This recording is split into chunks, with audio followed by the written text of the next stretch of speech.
Hey everybody, welcome back to the Anti-Media Radio Show once again with your host Nick Bernabe here on UCY.tv and theantimedia.org/radio. Really happy to be back and alive and well on this Monday, July 10th, 2017, the most interesting and crazy and corrupt times in possibly human history. There's more of us now than there's ever been on this planet. We got billions and billions of people having to deal with the things going on with the Earth, the climate, space, and all the unknowns and all the knowns and the variables and the controls and the corporatocracies and the empires. We've got this awesome tool called the internet, which is bringing us all together while simultaneously dividing us all. And that's what enabled us to have this show, and that's what we're doing tonight. We're bringing out a message that maybe not everybody is going to be talking about. This is a message that maybe contrary to the mainstream narratives, and we're just going to be talking about a bunch of stuff tonight. I've got my awesome panel together, my longtime co-host DB Schwartz on the line. What's up, dude? How you doing tonight? Hey, man. I don't know, dude. Just trying to decipher the G20, trying to figure out what the hell is going on. It looks like this unipolar world plan they had is finally just crashing and burning now. G20 was crazy. All those anarchists out there burning shit down and clashing. Even in Germany, they're awake enough to realize that globalism just kills jobs on a local level because it's a race to the bottom. It's nothing to do with extending opportunity to people in poorer countries. In fact, we know that we go into those poorer countries and just take what we need by military force. So globalism was never about that. It was just a race to the bottom and to get all of us to accept that.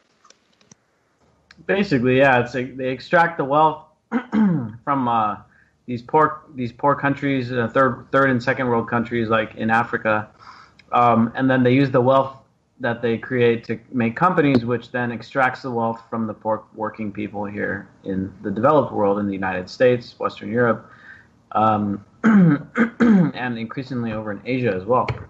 So, yeah, dude, this is pretty big. I don't remember the last time G20 was that crazy, like that violent and opposed that much. Also joining us tonight is our special co-host and journalist with the Anti-Media, Jake Anderson. What's up, Jake? How you doing, man? Hey, pretty good. Yeah, I read an article today about climate change that put it in a way that I have never seen before, and I'm trying to figure out a way to summarize it, but it may be difficult for me. But essentially, the predictions of scientists in the past were conservative estimates, and we could be looking at like a minimum 7-degree temperature change. Now, for context, 10 years ago, 2 was considered terrible. So just in the last 10 years, it's gotten that much worse. And they say it could be up to a 10-degree temperature change. So for context, if that happens, you're talking about pretty cataclysmic changes on the Earth that'll be happening within by 2100. So much so that we're not really leaving much for our children to inherit, and it's going to be bleak, but I think we all know that, and I think right now we're living in just this great dream. This is the dream generation. We don't understand what we're doing with the global economy, like you said, and we don't understand what we're doing to the Earth. So sure as hell don't understand what we're doing on foreign policy either. Yeah. So when I just listen to people talking on the internet, a lot of times I just start laughing. here's a fact that's interesting. So obviously our lungs need oxygen, but that is just part of what we breathe. So the article is talking about the fraction of carbon dioxide is growing, and it just crossed 400 parts per million. And the high-end estimates from current trends suggest it's going to hit 1,000 ppm by 2100. So at that concentration, compared to what the air we breathe now, human cognitive ability is going to decline 21% by 2100 just from the air we breathe. That's a stunning. I mean, I'm just blown away by this. And you're talking about temperatures that are going to be people working fields in like not Bolivia, but in some very arid places.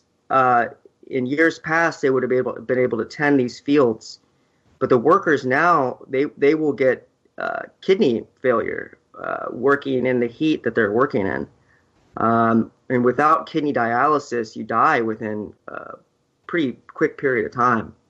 And then you have 600 million people that are living on the coasts that are going to be affected by changes in sea level.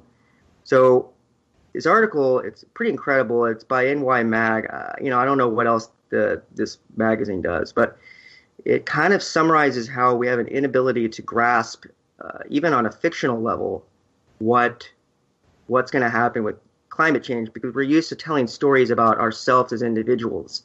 We're not used to telling stories about ourselves as a species, and we're not used to those stories being about our species ending. But we've had 5 great extinctions on the Earth. We like to think of them as these extinction events. We like to think of them as all being caused by asteroids.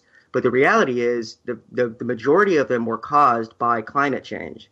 These were different kinds of climate change that took place over the course of millions of years, whereas opposed to this climate change has literally taken place over the course of like 3 decades. So it's really time for people to start getting real about climate change and our role in it and everything we do, and stop fucking around on petty stuff, I would say. But G20 certainly isn't petty. So yeah, and at this point in time, I think many people would argue that it's kind of too late to like do something and reverse reverse the course, but we should be definitely like concerned about slowing it down and then also preparing for what's going to be happening with it. Well, it's going to have to be carbon recapture. That's the only way. I mean, all the scientists, they all know we can't stop what's happened now. Which I mean, I don't know if that means we should just do whatever the hell we want at this point, but we literally cannot reverse what's happening now. But the only way to prevent literally billions of people dying, which is funny because it's not billions of people dying from depopulation caused by New World Order governments. It's not caused by vaccines. It's not caused by false flags. It's caused by our own cumulative efforts. However, it's us killing us. It's us killing us. However, most of the carbon emissions were caused by just 100 companies.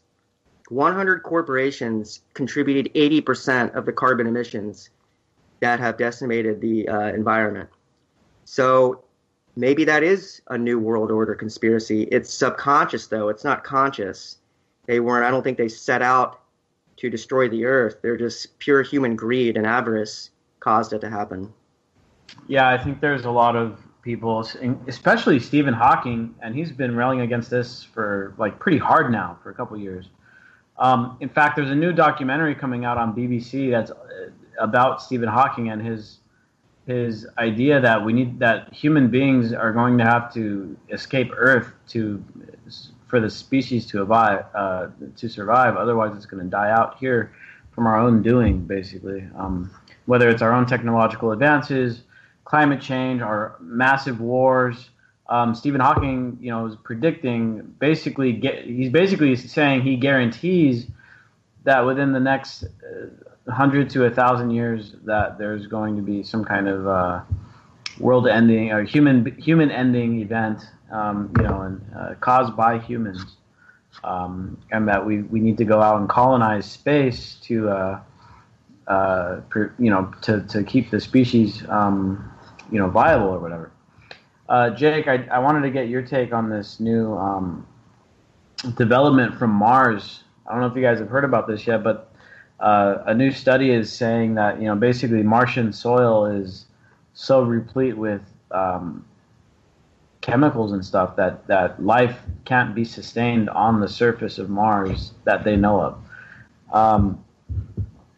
Do you think this throws a wrench into the plans of, I think, some of these super rich people, including Elon Musk, has been talking a lot about colonizing Mars, but this study kind of changes a lot of that stuff because they're saying it's much too poisonous for life to be, sustained up there.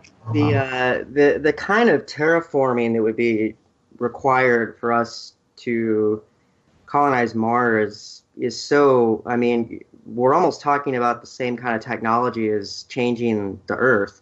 So at the same time as we'd be trying to turn the clock back on Earth, we'd be trying to change Mars too. There's an incredible science fiction trilogy by Kim Stanley Robinson called Mars. The first one's called Red Mars, the second one's called Green Mars, and the third one's called Blue Mars. And it's about it's hard sci-fi about terraforming Mars and actually changing it into an Earth-like planet. And that technology is probably hundreds of years from the future. So yeah, in the near future, we don't have the bandwidth to do much because we just have a very depleted. I don't know. As much as we've advanced on having smartphones and having the internet and whatnot, we have not advanced much in terms of space colonization. But we do need to get some humans into space so that we don't have all of our eggs in one basket.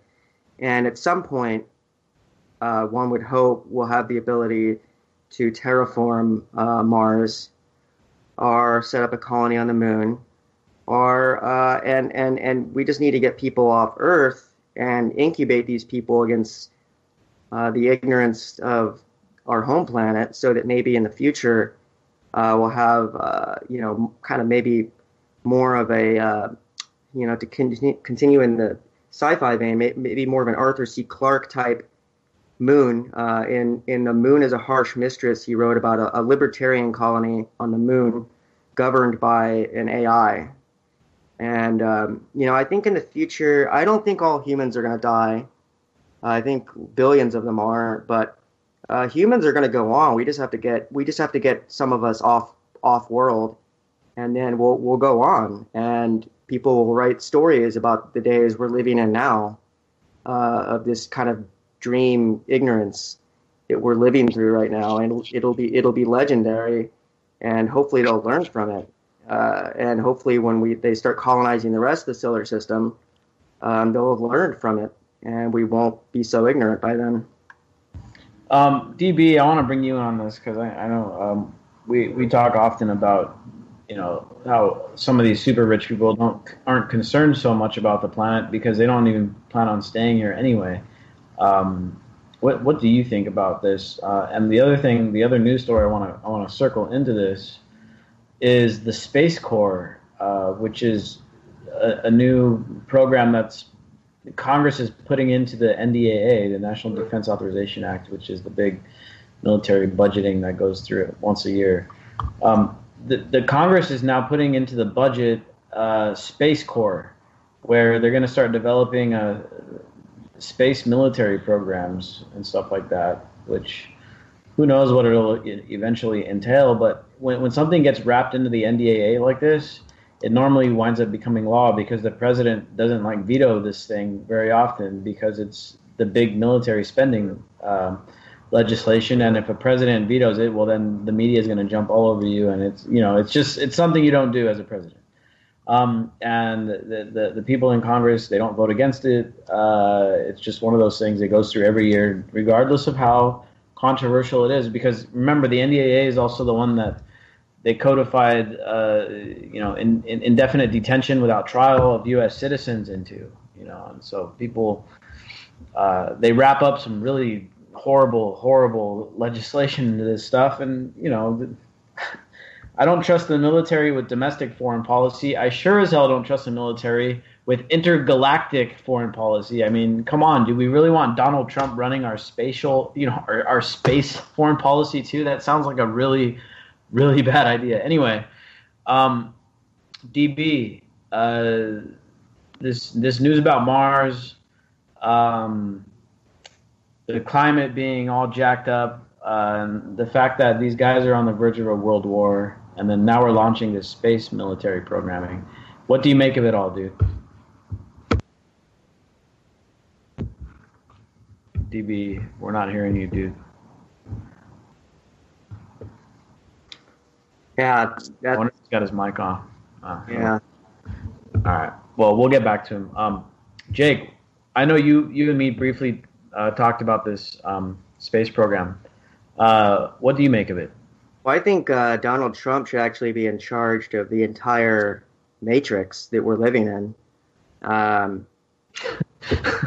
mean, I think Donald Trump should be, he's our daddy. He's our big daddy, and he should be in charge of everything.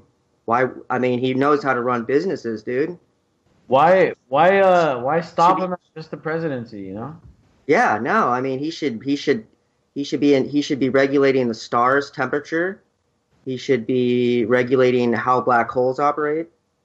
I mean, Donald Trump, I mean, his business acumen extends to intergalactic space operations, right?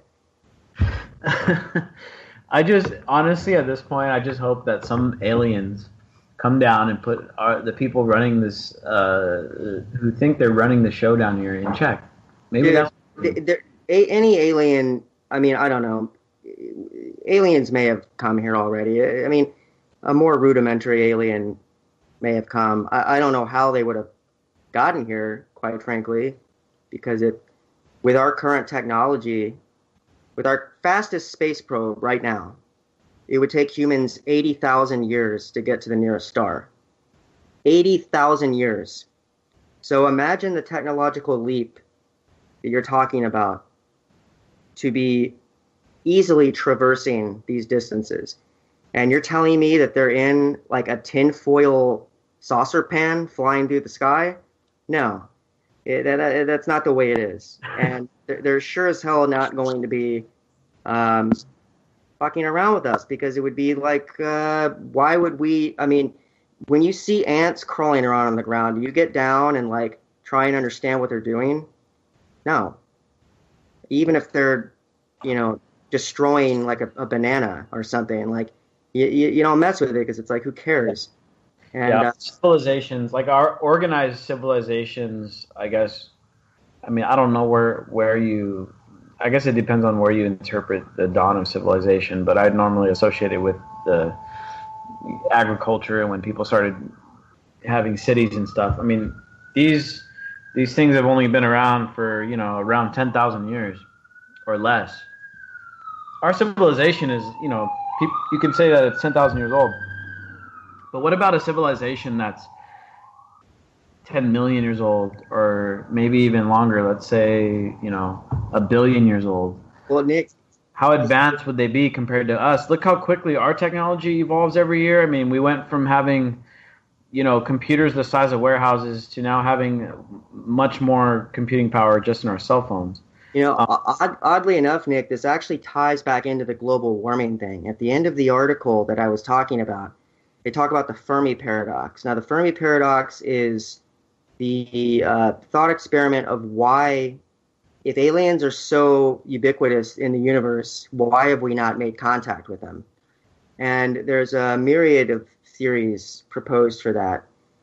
One of them is called the Great Filter, which is that industrial societies like ours only last for a few hundred years because we destroy ourselves. So essentially, there are probably millions, if not billions, of societies like ours throughout the universe, but we can't quite get past the stage we're at now, which would be how to travel these distances or how to communicate between these distances. And maybe it's not even possible. Now, that doesn't explain why we're not getting any radio waves from them, which is very mysterious. And I'm not claiming to understand the Fermi paradox because I frankly don't. But there could be some kind of just limit in the universe of, like, you know, when a society starts using technology the way we're using it right now, there just may be a cutoff point in how far they can advance. And if they do advance far enough, quite frankly, I think if aliens are out there, I think they probably live in virtual environments. Or because of why would you want to? It's like rich people. Rich people don't hang around in like crowded areas. They abscond to like the hills, right?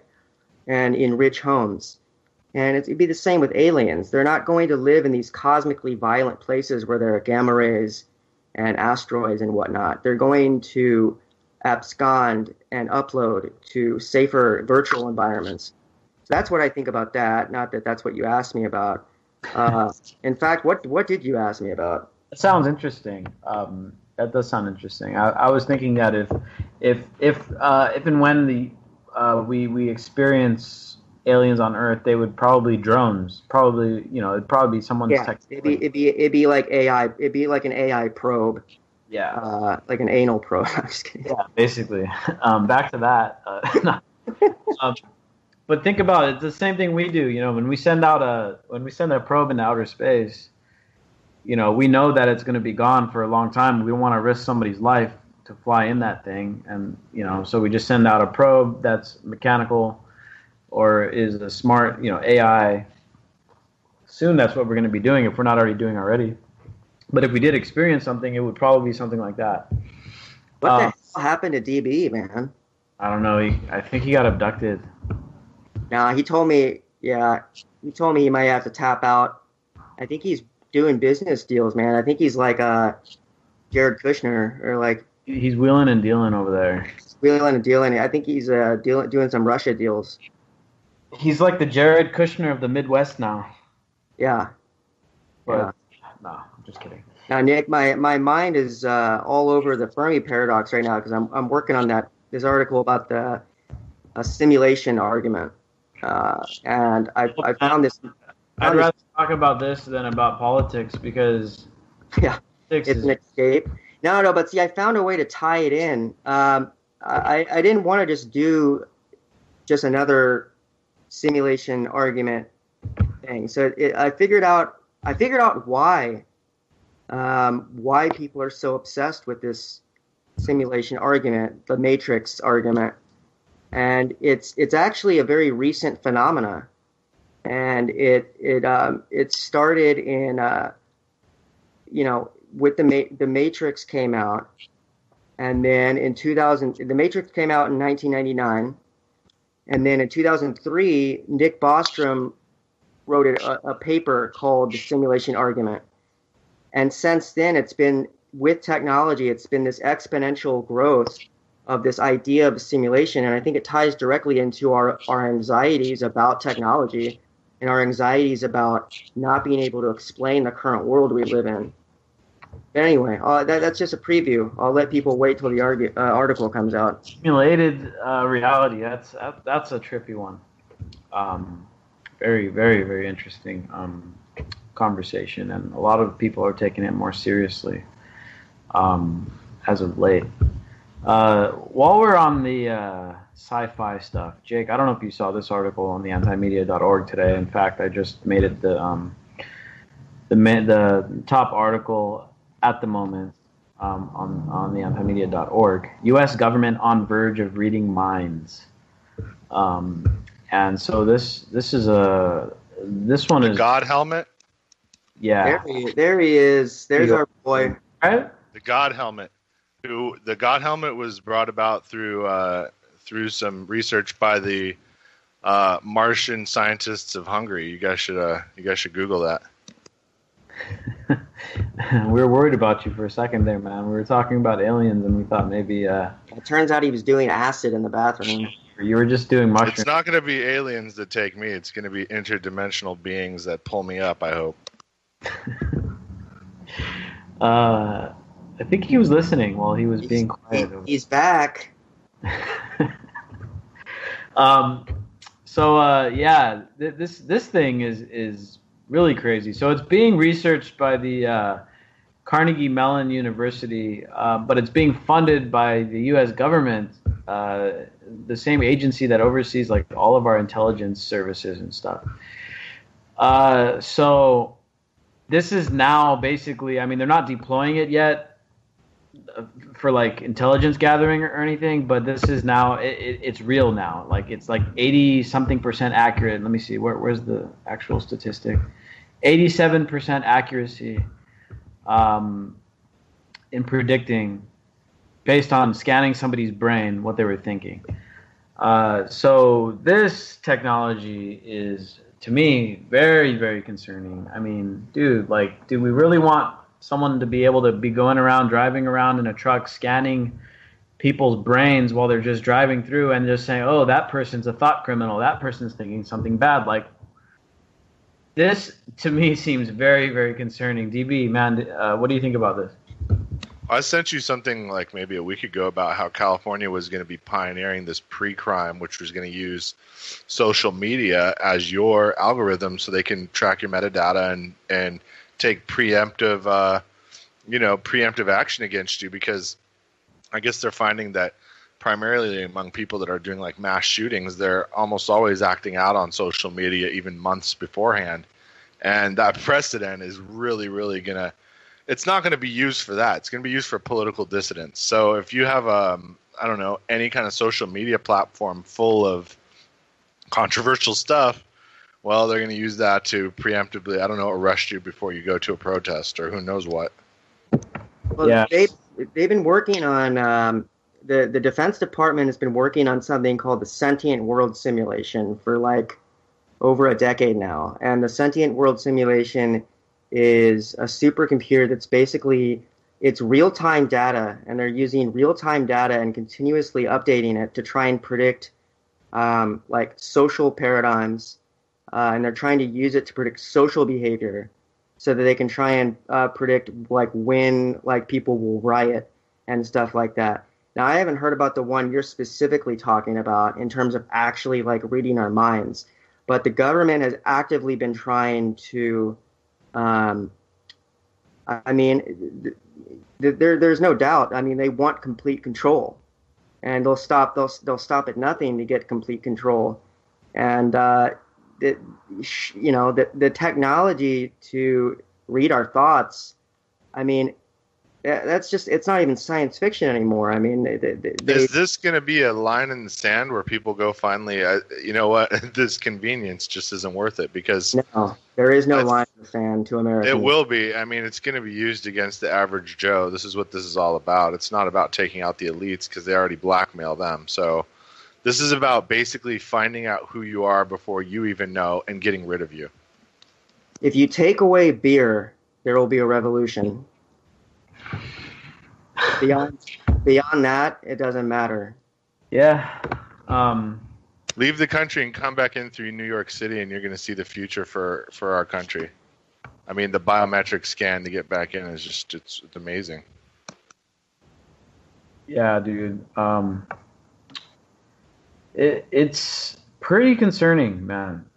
They could interrogate anybody just by scanning your brain, basically. People, they're already talking about using it in court to use, like, while questioning people, to try to get what they were thinking while they were committing a crime, because a lot of that has to do with how what kind of sentencing you get. If you murder somebody out of just a crime of passion, it's a much lesser sentence to where if you were thinking about, planning on killing them just for some, evil reason or whatever it is. They're already talking about using this technology in courts.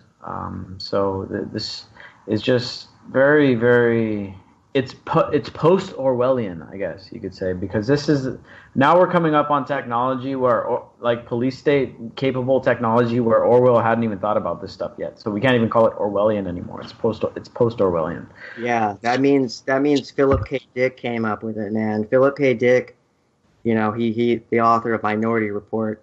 I mean, that dude predicted everything. I mean, that dude. It was almost like he knew. I mean, what? That's just crazy. No, I mean, he was. I mean, wasn't he rubbing shoulders with, like, I don't know, the people that were actually inventing technology in high society in London at that time? Because he was like one of those gentlemen's clubs members. No. Philip K. Dick was a blue collar worker, man. I'm thinking of Orwell. Sorry. Oh yeah. No, Dick was writing to get paid, man. He was pumping out novels to get paid. What? Sorry. Oh, yeah, Dick. Yeah, Dick was just pumping novels, just pumping them night and day. Dick was pumping, dude. But now Orwell, Orwell was, he was rubbing. You're right. He was rubbing shoulders. He was very much part of the political elite establishment of his time. Because MI6 is the granddaddy of all secret society, or not secret. Well, I guess secret society in a way, because that's who they recruit from. But I mean, they were the first true like intelligence services in the West, at least. So yeah, he was privy to everything way before it ever came out. But again, I mean, Dick was. I mean. You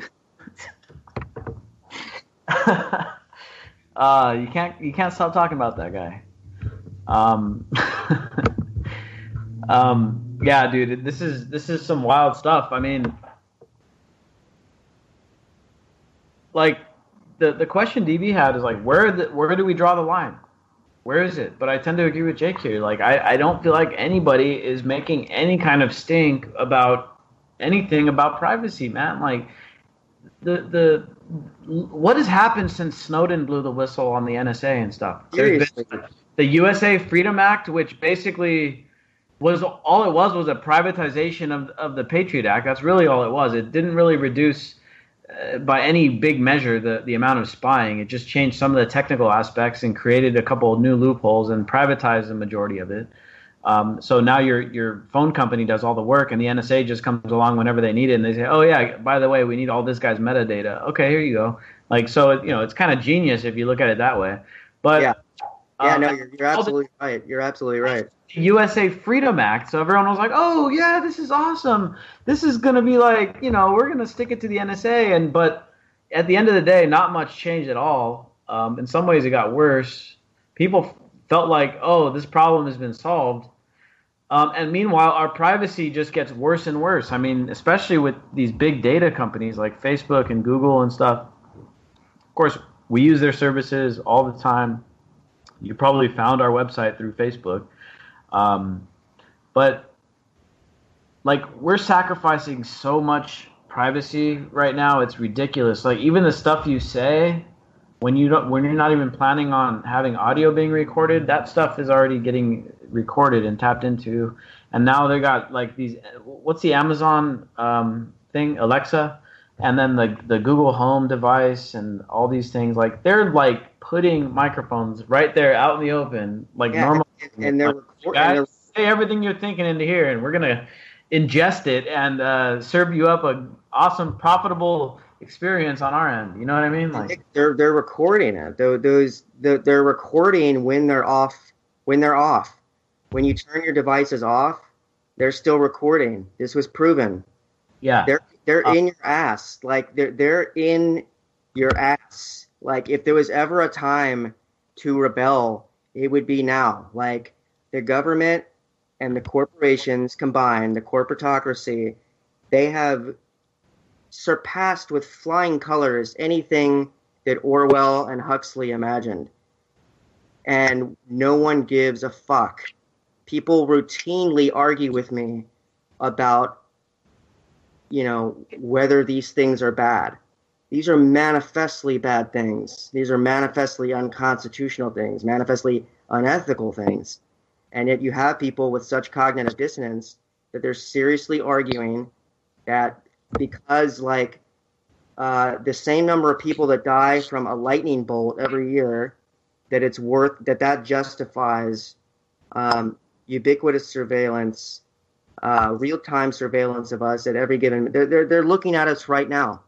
As I speak right now, my webcam is feeding information to a private company, and that information is tappable by the government. And you're absolutely right that the government escaped the loophole by using private companies, because private companies do not have to provide their source code. They're protected legally. Legally, they do not have to provide their source code or their operations. Also, it also makes them safe from like the FOIA requests too, in some ways. Yeah, absolutely. Yeah, that's what I meant. Yeah. Yeah, so it shields them from any kind of transparency, and it's just it's even worse. But I honestly don't see many people being too concerned about privacy and stuff, and it's like Orwell, except it's not forced on people, and it's not like, oh God, the TV screen's looking at me and hearing me and stuff. It's like, oh, awesome, the TV screen's hearing me and looking at me. I'll pay for that service. Like, it's like, whoa, wait, damn, these guys are smart as hell. They tricked us all into doing all this shit, and we're paying for it too. It's like, look at this dancing show. She's hot. I like her dress. It's like, wow, I can't believe they got us that good, but they did. And I mean, shit, bro. Like, I'm sitting here. I got my camera covered on my laptop. I'm careful about what I say around this computer because I know damn well that if it ain't Google or Facebook tapping into it, well, then it's someone even more nefarious. Well, you're broadcasting on the radio right now, so we're using Skype which interfaces with our radio. And Skype is owned by Microsoft, and Microsoft is still one of the richest, biggest companies out there. So, yeah, dude, I mean, we're making use of the services, but at the same time, we're sacrificing so much privacy.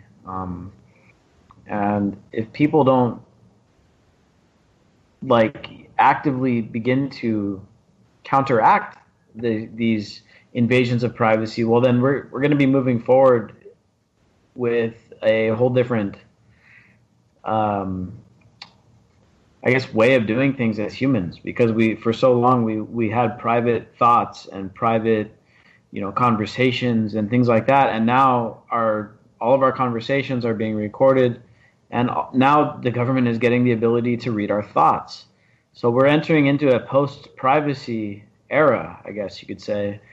It's going to have so many implications. I like a lot of what Snowden had to say about privacy, and how knowing that you're not having privacy, you censor yourself, and it starts to become a First Amendment type of free speech issue where you start censoring your own conversations, and by doing that, you start censoring your own thoughts, just because somebody could potentially be listening in on what you're trying to say, and you don't want to sound bad, and you want to limit the things that you say because you don't want it to be used against you. Like this is going to have major implications on our political dialogue. It's going to have major implications on our society in general, dude. Like, this is going to change everything if we don't. And think about have privacy. It's going to change everything. Think about not to deify Snowden too much, but I mean, he made a decision to try and reveal this information before we even knew what was going on. I don't think you can overstate what a tremendous act it was, what he did. I haven't even seen the movie. I haven't even seen Oliver Snowden's movie, and I haven't finished watching Citizen 4. But Snowden's a hero of mine, and whether or not you think he's too much of a leftist or whatever your thoughts of Snowden are, I mean, I mean, imagine if Snowden hadn't done what he did. And imagine the people that haven't done what Snowden did, revealing even more. So, he very likely only revealed like a tip of the iceberg. Imagine how much more there is. I mean, do you really think that we know everything? Bullshit. Like, there's a lot more going on that we don't know about. And that's why I'm a conspiracy theorist, and that's why I believe in conspiracies, because what we find out is just a tip of the iceberg. And it's very nefarious. Imagine how much is going on that we don't find out about. Imagine how many plans to disclose information that get foiled that we never find out about. It's really terrifying, dude. Yeah, dude. I mean, it really is. And just having these whistleblowers give us a glimpse of what's going on, it's really, it is a huge service. But back to what I was saying about the USA Freedom Act, I mean, is that really the extent of our reform? Like, is that all we wanted? Was a bullshit legislation that was deceptively named that basically did nothing to improve our privacy? And that's it? Snowden's sacrifice was only for that? I think Snowden has the same problem that I think we have in some ways, is that he gives a shit about something that most people just don't. Right? People don't care about their damn privacy anymore because they don't really understand the implications of living in a privacy-free world. Unfortunately, I don't. And when we post articles about privacy and the NSA and stuff like that, and to be honest, dude, I don't think people really give that much of a shit about their privacy. It's unfortunate because it's so important, but they don't care. They don't care. And the thing about privacy is it's kind of like free speech too. In a way, it's like if you don't exercise it, sooner or later it becomes worthless. And by the time you realize, oh shit, I do need to exercise it, well then it's too late because it's already so far gone. Once privacy is completely eroded, like once we all have listening devices inside of our houses, if you don't already have one. You mean the smartphone? Yeah, like, the smartphones and the... You mean a free Obama phone? The Alexas and the Google Homes and all that stuff. Like, if you don't already have that stuff, you will soon. And if you talk to your TV's talking to your big brother. Yeah, and the Samsung TVs, Jake, you've written about those on a few occasions. This stuff will... once we fully give it up, well, then when we realize, when it starts becoming obvious that... What are they going to do with sex bot film? I mean, Jesus, talk about blackmailing the public. Yeah, I was actually about to bring that up. The virtual reality is going to be a heavily surveilled technology. And they'll have every desire, every aspect of yourself the government is going to know about. So just digest that for a minute. Including your sex bots. Revel in your debauchery, people. Otherwise, if you have some shame in your game, they're going to bring it up at some point. Yeah. That's the problem is, I think, here's the thing, dude. People tend to enjoy their personal privacy, right? When you're at home and you're doing things you do at home, walking around naked or whatever you do, you like to, you have that peace of mind knowing, okay, no one else is watching me right now, right? But is that actually true, considering that they're listening, and that if you have a camera set up, if you got your phone set up in the wrong position, the video can be getting captured. They got all the film of you on the toilet you could imagine. Yeah, you're paying. And remember, we're paying them. Like, our tax money is going to pay for the NSA. So essentially, you're paying someone to watch you naked. Yeah, and we're paying for the Verizon or the AT&T phone service or whatever. Shouldn't we be getting paid? Like, could we start a class action to be paid for our like entertainment services? We need a consumer union where we all form a union. We boycott all the phone services. Make them start paying us for all of our data. The data. There you go. The data is more valuable than the services they offer anyway, dude. The data is the most valuable thing because they can use that data to get you to buy a lot of stuff. Yeah, I'm only okay with paying for their infrastructure if they're going to bury it underground so it's EMP proof or whatever.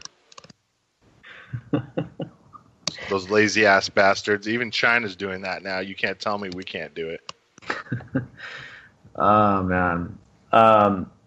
Yeah. So yeah, we're paying for it too. That's the worst part. We're paying for our own demise. I like that. There's always Paraguay where everything is legal. You guys hear about that weed situation down in Las Vegas? Yeah, I heard they've been just filling jails with people that are dumb enough to have 1.0001 ounces on them. I mean, other than just Las Vegas, I mean, the whole state of Nevada, legalized recreational cannabis under certain conditions, of course. But they run out of weed. Do you guys hear about this? Like, they ran out of weed. I did hear about. Didn't they declare a state of emergency? They declared a statement of emergency, and by doing that, they allowed. What they're trying to do is allow for more distributors. So actually, we reported on this last week, and I guess it is a little ironic. The state of Nevada had limited marijuana distribution permits only to existing alcohol distributors. And therefore, the amount of distributors for marijuana were very limited, and obviously the supply chain wasn't very strong, and it's obviously new as well.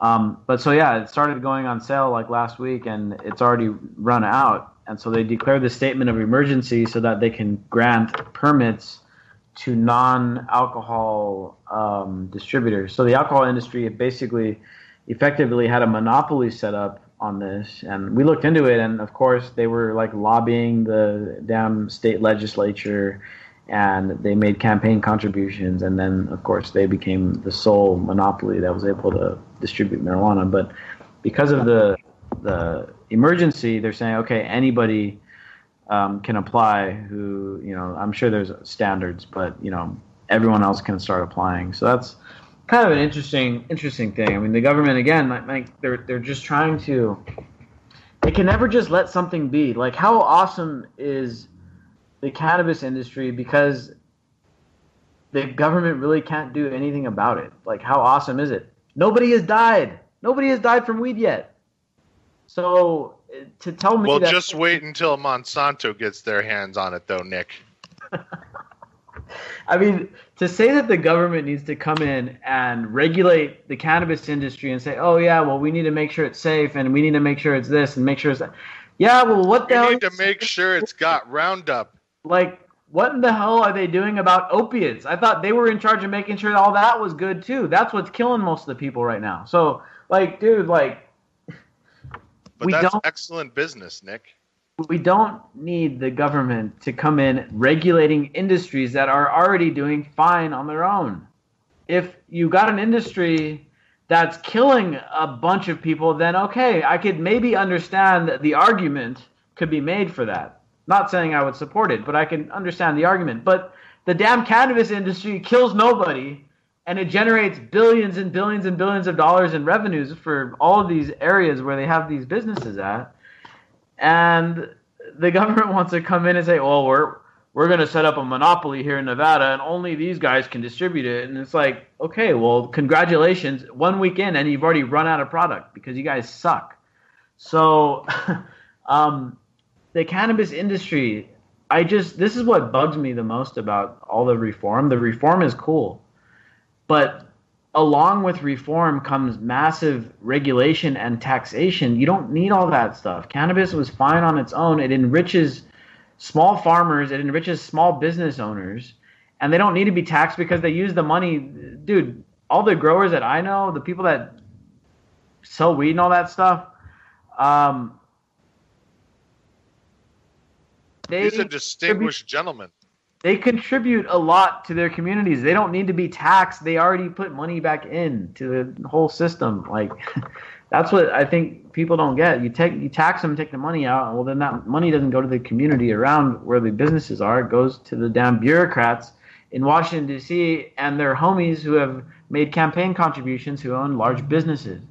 So in the end, taxation, it tends to be a redistribution of wealth from the smaller, decentralized, business owner, and gives it to the more centralized bureaucracy. Whoever's closest to the bureaucracy gets the money. And so that's what bugs me, and it's showing its ugly head here in Nevada because they're running out of supplies and stuff. So it gives us a good opportunity to kind of look at that. Here in California, we just approved a ballot measure in the last election where it was going to legalize recreational marijuana. Now, right now, we're in this pretty cool, like, kind of, what would you call it? I forget what you would say, but we're in this time frame where it's legal recreationally here in California, but it's not regulated yet. And they're drafting all the regulations which go into effect at the beginning of next year on New Year's. So right now, legal marijuana, recreational marijuana is legal, but there isn't really legal marijuana storefronts or anything like that. In other words, buy some land and get your op going. Yeah. So it's like we're in this time frame where it's kind of a gray area and we can do a lot more. You can kind of do what you want, but at the same time as it becomes recreationally legal starting next year and they draft all these regulations, well, then there's going to be a bunch of taxes and stuff that are going to go into place. And we all know what happens when taxes come into place, the prices go up, and then more people have to compete, and then the profit margins go down. I mean, it's all predictable stuff. But do we really need the government to come in and say, oh, well, we're going to regulate cannabis, we're going to tax cannabis, we're going to take your money, we're going to do... Can't you just get a restraining order against the Fed, Nick? I mean...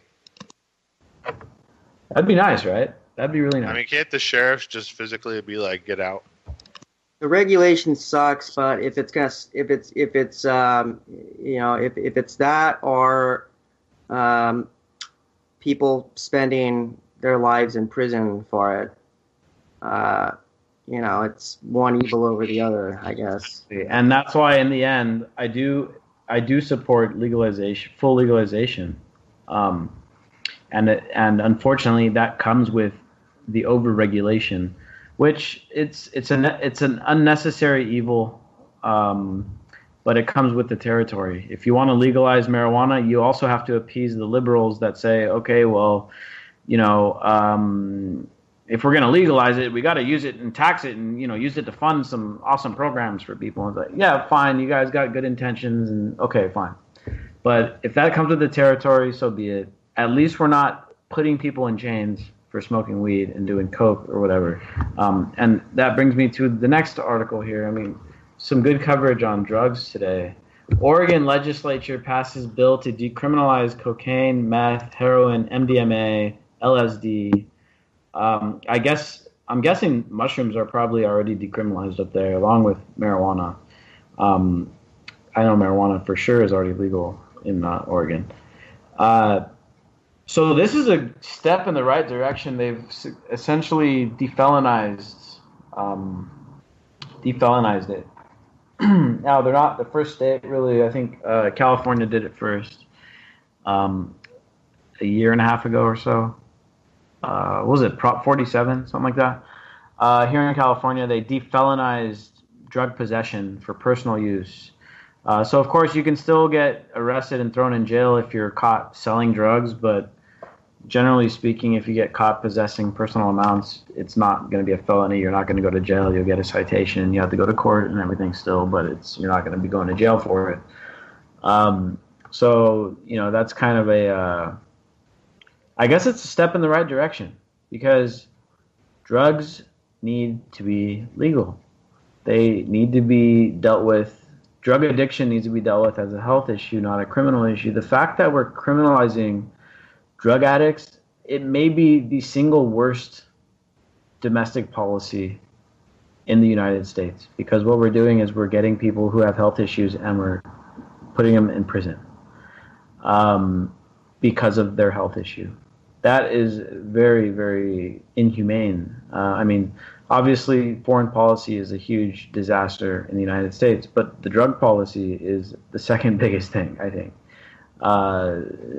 And Oregon, thankfully, is taking a step in the right direction. Jake, I know you're staying up in Portland right now. I mean, this law, I'm not saying you're doing all these drugs or anything, but what do you think about this? Do you think this is like a good thing? Do you think people are going to be all cracked out on the street in your neighborhood now, or do you think it's going to be, a positive thing? I mean, it's drug decriminalization is always a good thing. I mean, drugs should never be criminalized. Any crime that is caused by drugs is going to be there whether they're legal or not. I mean, all of the drug problems we have are there with drugs being illegal. So the law hasn't worked very well.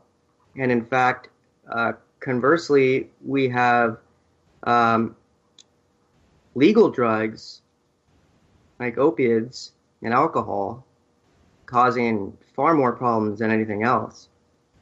So clearly, the legalization has nothing to do with the problem whatsoever. The problem is that we have a society constructed in which people desperately need to escape from their own lives.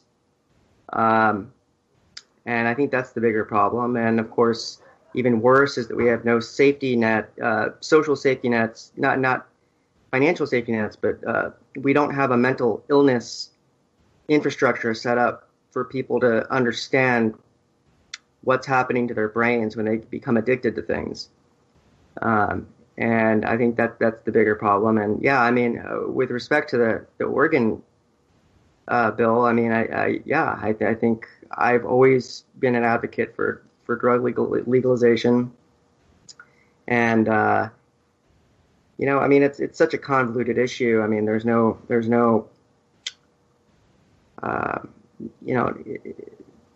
happy ending here, really. But people should not be spending their lives in prison for substance abuse issues. I mean, it's disgusting. And I would agree with you. It's a disgusting issue. Yeah.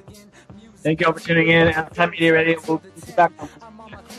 I told you I'm doing this for dreams we pursuing, but call it a reality cause there's no illusion. This is live through the stereo, go and let it blow through the stereo. I'ma let them know through the stereo. Yo, here we go through the stereo. This is live through the stereo, go and let it blow through the stereo. I'ma let them know through the stereo. Yo, here we go through the stereo.